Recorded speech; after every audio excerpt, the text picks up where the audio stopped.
என்ன ஏதோ international dish ஏதோ உருவாக்குற மாதிரி இருக்கு. This is called punugulu. Punugulu? S.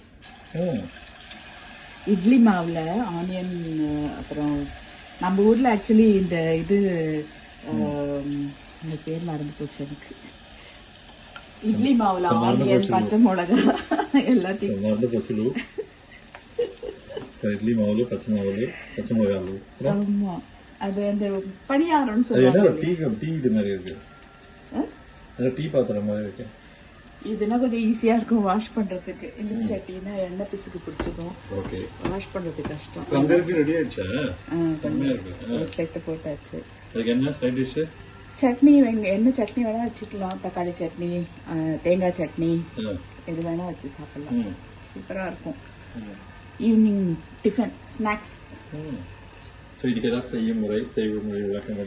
அத இட்லி மாவுல கொஞ்சம் அரிசி மாவு, ஆனியன், பச்சை மிளகா, உப்பு எல்லாம் போட்டு நல்லா மிக்ஸ் பண்ணிட்டு எண்ணெயில போட்டு தண்ணி போட்டு கலக்கி எண்ணெயில போட்டு. தண்ணி எல்லாம் போடக்கூடாது, ஏன்னா ஆல்ரெடி இட்லி மாவு அந்த தண்ணி போடக்கூடாது.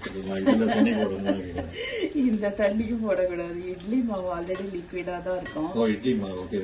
சோ அதனால வந்து அதுலயே போட்டு இந்த மாதிரி எடுத்து இந்த மாதிரி ஒரு கோல்டன் ப்ரௌன் வந்த உடனே எடுத்து சாப்பிட வேண்டியது. இது ஆக்சுவலி தொட்டுக்க கூட ஒண்ணு வேணாம், அப்படியே சாப்பிடலாம்.